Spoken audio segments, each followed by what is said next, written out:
The 1969 Dodge Charger, known as the General Lee, is one of the most famous cars in television history. It's a symbol of rebellious fun, but it's also one of the most controversial icons ever put on screen. Beyond that heated debate, however, lies a different, stranger history. The truth is, almost everything you think you know about this car is probably wrong. Behind the orange paint and Confederate flag lies a world of engineering tricks, production chaos, and bizarre choices that made Hazzard County come alive. Almost a firebird. It's impossible to picture Hazzard County without a '69 Dodge Charger soaring through the air. That car is as much a star as Bo, Luke, or Daisy. But the General Lee, as we know it, was almost never a Charger at all. When series creator G.Y. Waldron was first mapping out the show, his initial hunch for the Duke's car was a Pontiac Firebird. The Firebird is a legendary piece of American muscle, but it has a completely different presence and, crucially, a different structural design. This is where the dreamers had to meet the realists. Waldron, in a key decision, deferred to the experience of stunt coordinator Al Wyatt Sr. to choose a proper car that could withstand the rigors of the stunts required.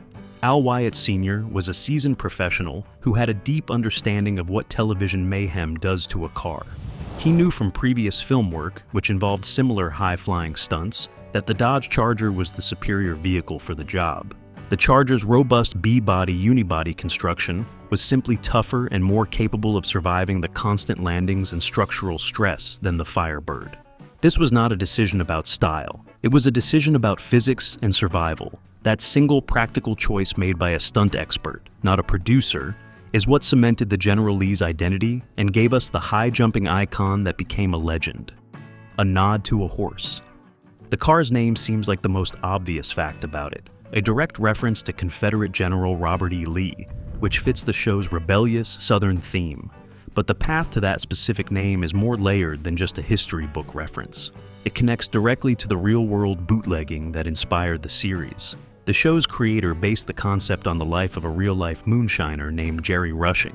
Rushing's own car, which he used for high-speed runs, was also named in honor of the general, but in a much more specific way. The idea for the General Lee was developed from the bootlegger Jerry Rushing's car, which was named for Lee's favorite horse, Traveler. This historical link was carried over when Rushing's story was first adapted into the 1975 film Moonrunners, the movie precursor to The Dukes of Hazzard.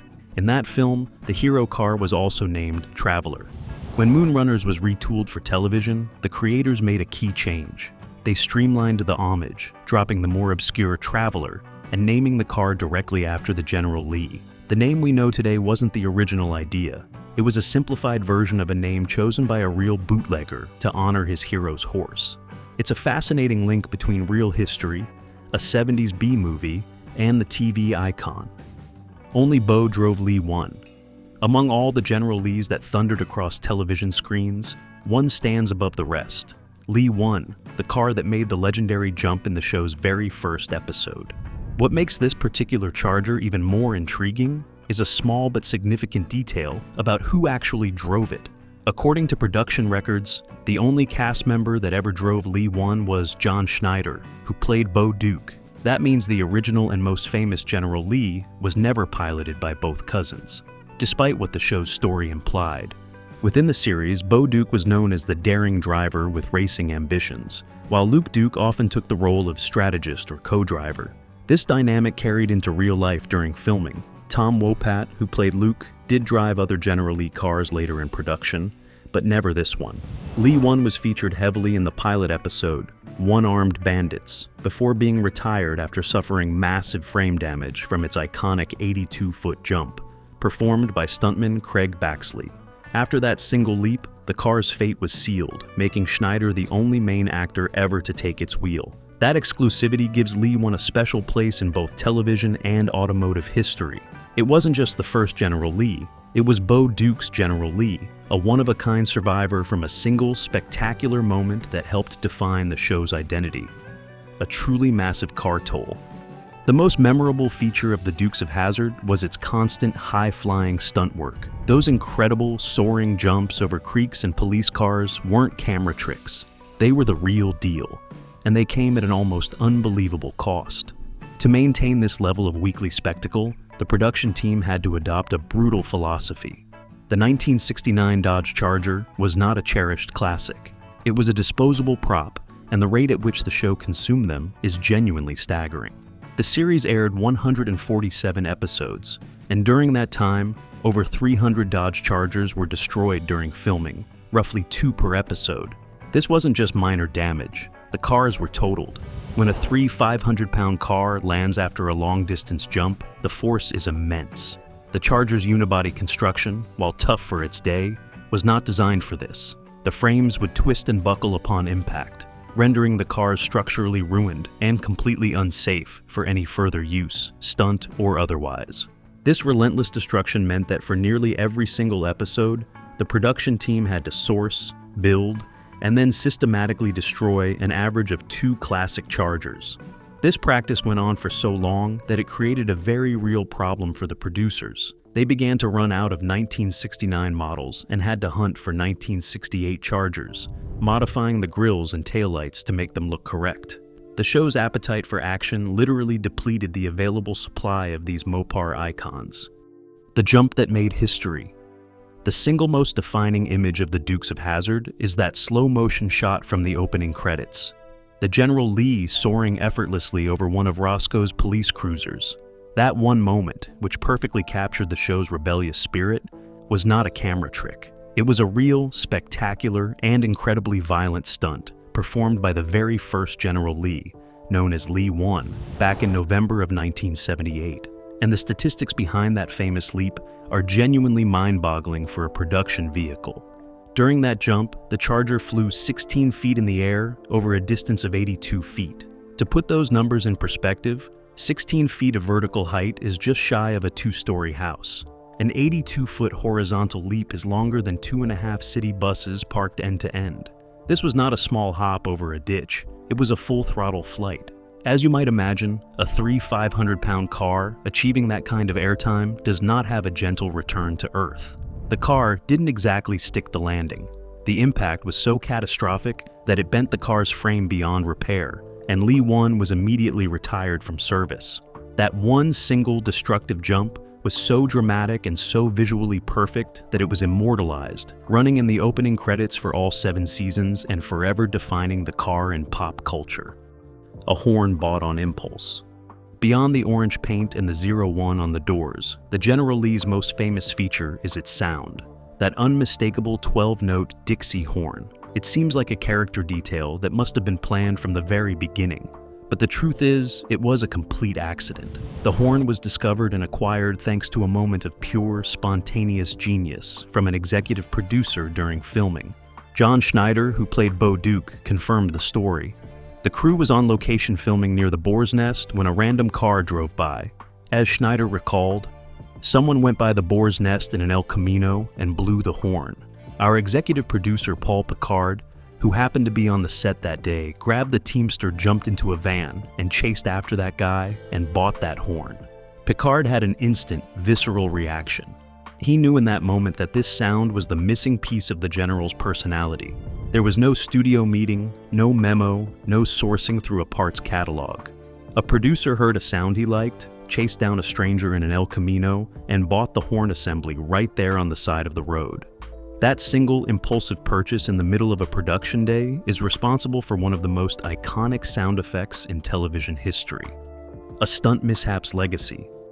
One of the General Lee's most famous quirks is that Bo and Luke never used the doors. They always slid in and out through the open windows. The show explained this away as a standard NASCAR safety feature, implying the doors were welded shut for racing. But this entire piece of the car's identity, this defining physical gag, was never planned. It was the result of a complete accident during the filming of the very first episode. The production team was filming the show's first ever chase sequence, where the Dukes were chasing Cooter and Roscoe's police car. During the stunt, the passenger's door handle was damaged when it hit the mailboxes and could not be opened from the outside. So, Tom Wopat, Luke, climbed through the window. The door was simply broken. Wopat improvised to get out of the car. The director saw this happen and immediately loved the rebellious, hot rodder look of it. He instantly told John Schneider, who played Bo, to start climbing in and out the same way. The decision was made on the spot. From then on, all General Lees would have their doors welded shut. This accidental bit of choreography, born from a broken handle, became a non-negotiable rule. It even forced a design change. After the first couple of cars, the full roll cages were replaced with a single roll bar, just to make it easier for the actors to perform that iconic slide. The original Hemi Orange. The General Lee's fiery orange paint is one of the most recognizable colors in automotive history. It's easy to assume the producers just picked the loudest, most obnoxious shade they could find to make the car pop on 1970s television screens. But the car's very first paint job was far more specific, and carried a significant name from Mopar's own performance catalog. The choice tied the car directly to the brand's legendary muscle car heritage. The first Charger was painted in a Chrysler color called EV2 Hemi Orange. This wasn't a generic custom mix, it was an official factory color, the same paint code you could order on a brand new Charger or Cuda. Using Hemi Orange was a deliberate nod, linking the General Lee by name to the most powerful and revered engine in the Chrysler Dodge arsenal, the 426 Hemi. This gave the car an instant pedigree, even though the actual cars used on the show almost never contained that rare and expensive engine.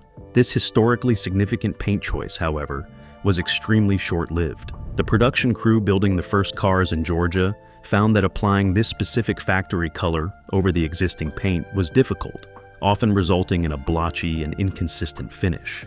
This was a major problem for a production that needed to paint multiple cars quickly and have them all match perfectly.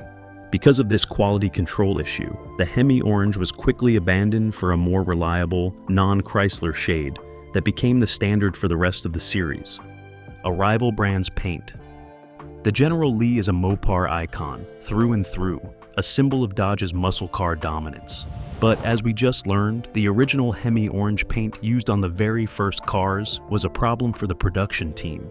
It was difficult to apply consistently, and when your business model involves painting and destroying multiple cars per episode, you need speed, reliability, and uniformity. The crew needed a color they could buy in bulk and spray quickly without blotching. You would assume they'd just pick another high-impact color from the extensive Dodge or Chrysler catalog, like Go Mango or Vitamin C. They didn't. In a move that would make Mopar purists cringe, the production team turned to Dodge's biggest rival, General Motors. The remaining 300 or so Chargers were painted in a different color called Code 70 Flame Red, which was originally used on 1975 Chevrolet Corvettes. This paint, despite its red name, was the perfect, bright, and vibrant orange hue the producers were looking for. This is the color that truly defined the General Lee for its entire 7-season run. This means that for almost the entire series, the most famous 1969 Dodge Charger in television history was actually wearing Chevrolet paint. This wasn't about brand loyalty, it was a purely practical production decision. The Corvette's Code 70 was readily available, easy to apply, and gave them the consistent, camera-friendly pop they needed week after week. It's a fascinating piece of cross-brand contamination that ultimately created one of the most recognizable cars in the world. Saddle tan interior standard. While the world was focused on the General Lee's orange paint and epic jumps, the producers were also paying close attention to the car's interior. For the hero cars, the ones used for close-up shots with the actors, not the ones destined for a jump, there was a specific factory-correct look. Inside, the General Lee interior was mostly stock, with the original saddle tan vinyl seats and dashboard. The factory option code for the saddle tan interior was C6T.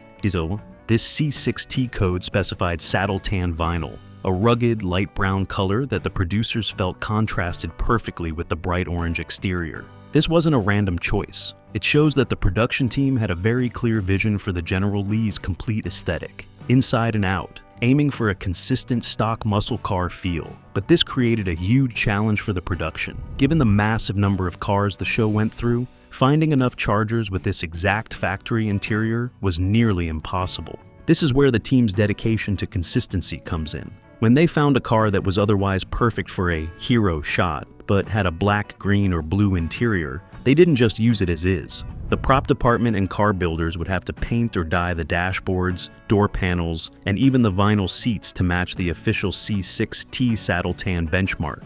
It's a surprising level of detail and effort for a show that treated its main prop as famously disposable. Dying for continuity. When your production is consuming over 300 Dodge Chargers, you simply don't have the luxury of being picky. The car wrangling team had to source any and all 1968 and 1969 Chargers they could find from all over the country. This meant they were acquiring cars with every factory interior color imaginable: black, blue, green, and red. This presented a huge visual continuity problem. The main hero car, as we know, was benchmarked to the C6T saddle tan interior. They couldn't have Bo Duke slide into a tan car, and then, in the stunt shot, be sitting in a car with a clashing blue interior. The solution was not to waste time and money reupholstering every car. It was much faster and more brutally efficient. However, several Chargers had different interior colors when being converted for the show, and were all dyed to simulate the correct light, brown-colored vinyl upholstery. This means the prop department was essentially a high-speed paint shop. They would take a car with, for example, a factory green interior and just spray dye the dashboard, the vinyl seats, and the door panels to get them as close as possible to the correct tan color. This wasn't about restoration, it was about visual simulation. It's a fantastic, unglamorous detail that highlights the sheer industrial scale of the operation. They were creating disposable props, and a can of vinyl dye was the fastest way to make a clashing car camera-ready before it was launched into the air and destroyed. The flag controversy continues. The single most controversial and defining feature of the General Lee has always been the large Confederate battle flag painted on its roof. It's an inseparable part of the car's identity, but also a symbol that carries an immense amount of historical and political baggage. This puts any owner of an original screen-used car in a difficult position, as professional golfer Bubba Watson discovered. Watson purchased Lee 1, the most famous General Lee of all, the original car that performed the iconic jump in the opening credits, at a 2012 auction. In 2015, amid a growing national controversy over the public display of the flag, Watson made a very public decision. He announced that he was painting over the car's roof. Bubba Watson replaced the Confederate flag roof on Lee 1 with an American flag, causing a stir on the internet. He revealed the change on social media, and the reaction was immediate and polarizing. This single act of restoration and alteration ignited a firestorm. Many people praised Watson for taking a progressive step and removing a symbol they found offensive. However,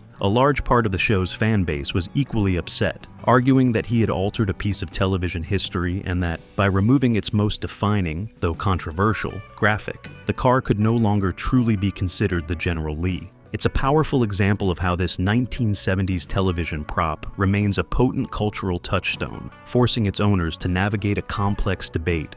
Self-inflicted car shortage.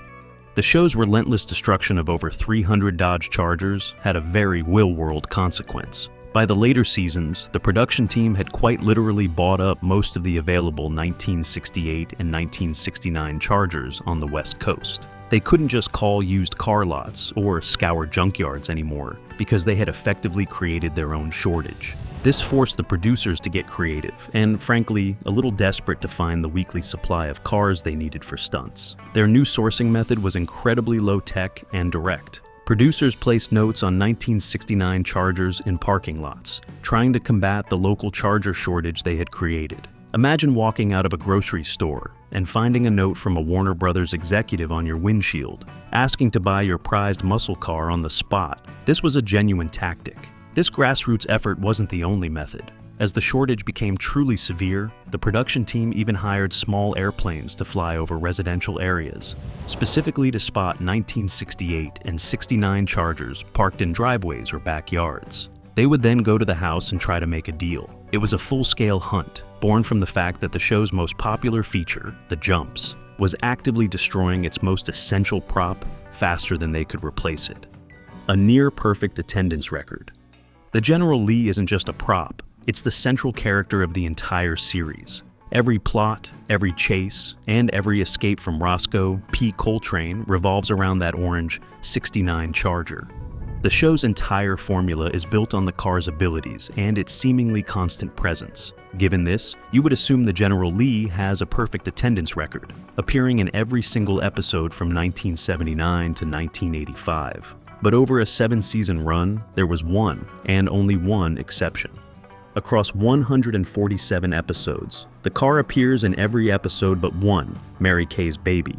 This single episode, a notable anomaly from the show's third season, stands alone as the only time the producers decided the plot could move forward without the show's biggest star. For a series that was so formulaic and so dependent on its high-octane car chases, to completely omit the car is a bizarre creative choice. This fact is less about the one absence and more about the car's incredible consistency. It proves that for the other 146 episodes, the creators understood that the General Lee was non-negotiable. The car was the show. Its near-perfect run is a testament to its central role, making that one single absence in Mary Kay's Baby a legendary piece of Hazzard County trivia. Orange ambassadors stand in. By the final seasons, the Dukes of Hazzard production team had a massive self-inflicted problem. They had successfully bought and destroyed nearly every available 1968 and 1969 Dodge Charger in the country. The well was completely dry, but the show's formula demanded constant, high-impact stunts, which meant they still needed a steady supply of disposable cars. This crisis forced the producers to abandon brand loyalty entirely and resort to some sneaky television trickery. They needed a car that was cheap, available, and from a distance had a somewhat similar profile to the Charger. Their surprising choice came from a competing manufacturer. In the show's later years, AMC ambassadors painted orange were used to hide the Charger shortage. This wasn't a muscle car. The Ambassador was a full-sized family sedan, but the production team was desperate. They would take these AMCs, paint them in the General's signature orange, apply the 01 and flag, and send them flying. These cars were used as sacrificial lambs, specifically for the big, destructive jumps where the audience was less likely to spot the imposter in a fast-paced action cut. It's one of the show's best-kept secrets. In some of those later episodes, the car you're watching sail through the air isn't a Dodge at all, but a humble AMC in a very convincing Halloween costume. Close-up General Lees. When we imagine the General Lee, we think of earth-shaking, raw horsepower. The car's legend is built on the idea of a top-tier Mopar big block, like a 440 Magnum, or even the mythical 426 Hemi. But the production team had to be extremely practical. They maintained a fleet of different cars for different jobs. There were the stunt cars, which were disposable, and the hero cars, or close-up cars, which were used for all the close-ups and dialogue scenes with the actors. These cars had to be cosmetically perfect and run reliably for the camera, but they didn't need to survive an 80-foot jump. Because these hero cars weren't destined for destruction, their engine specs were based on availability and practicality, not raw power. The close-up Lees, except for the first one, were 383 powered. The 383 cubic inch V8 was a very common and very solid engine option for the 1969 Charger. It was a strong big block, but it wasn't the top-of-the-line 440 or the racing-derived Hemi that the car's reputation implies. The 383 was the reliable workhorse of the Charger lineup.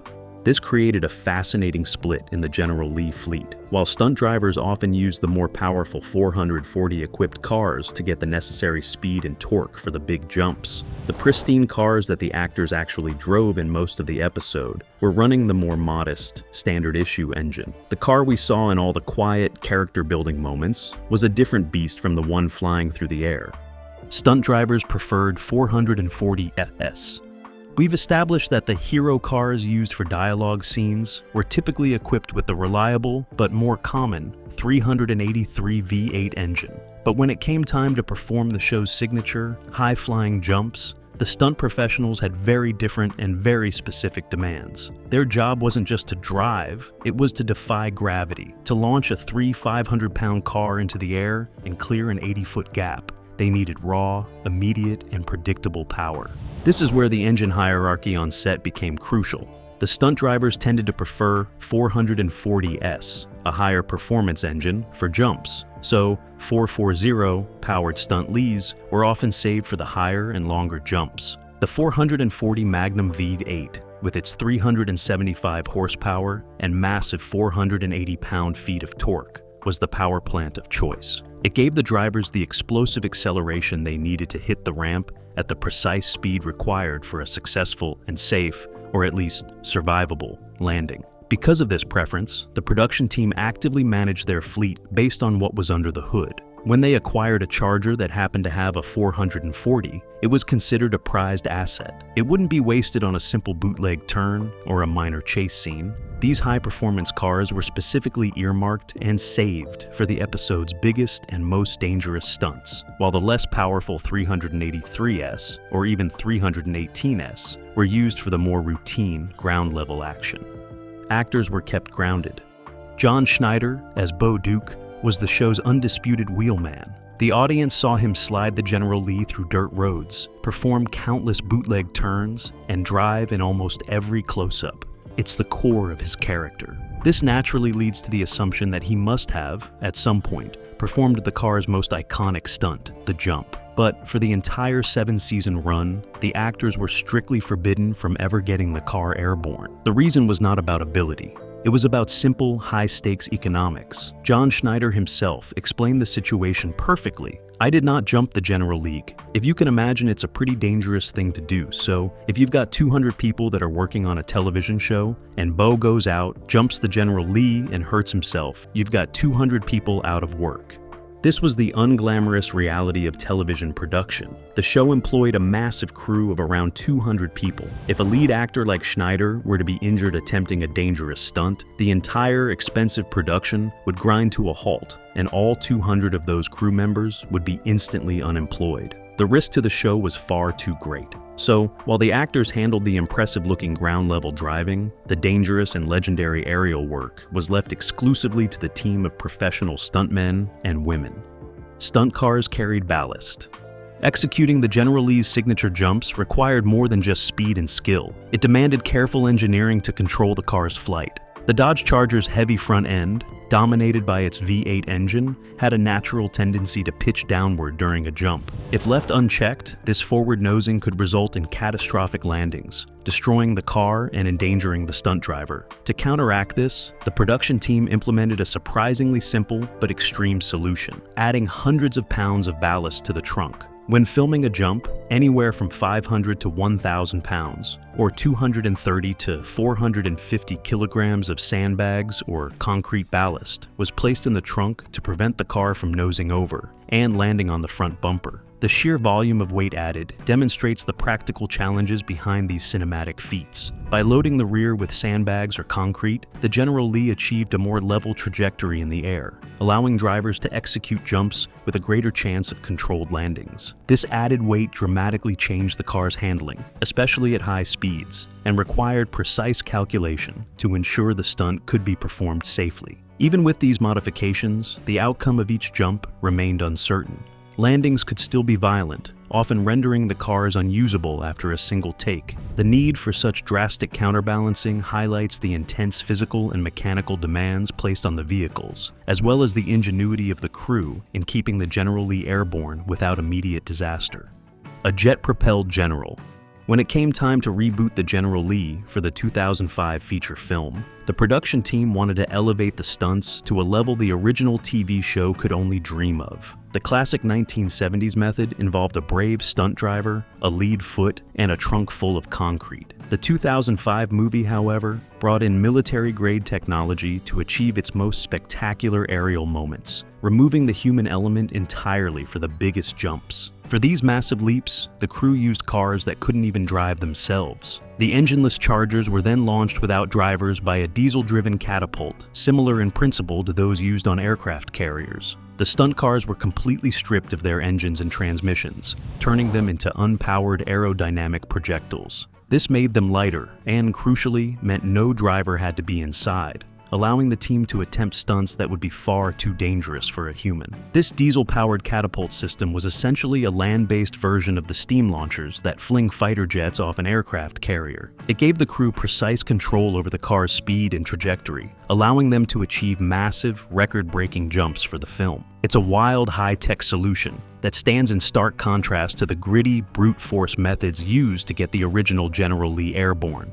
The General Lee is so much more than just an orange car that jumps a lot. Its entire legend is built on a foundation of weird facts, happy accidents, and desperate production hacks. Just imagine, the most famous Dodge in history was painted with Chevrolet Corvette paint. When the production team completely ran out of Chargers, they just dressed up AMC ambassadors in orange and hoped no one would notice. Even the iconic welded shut doors, a defining character trait, only became a thing because a stunt driver accidentally broke a door handle during the very first chase. It just proves that the General Lee is a true one-of-a-kind, an icon built from equal parts Mopar muscle, Hollywood magic, and pure brute force engineering. Together, these stories reveal that the General Lee wasn't just a star on screen, it was a carefully managed, mechanically complex, and sometimes unpredictable hero that captured the imagination of fans while enduring incredible physical demands.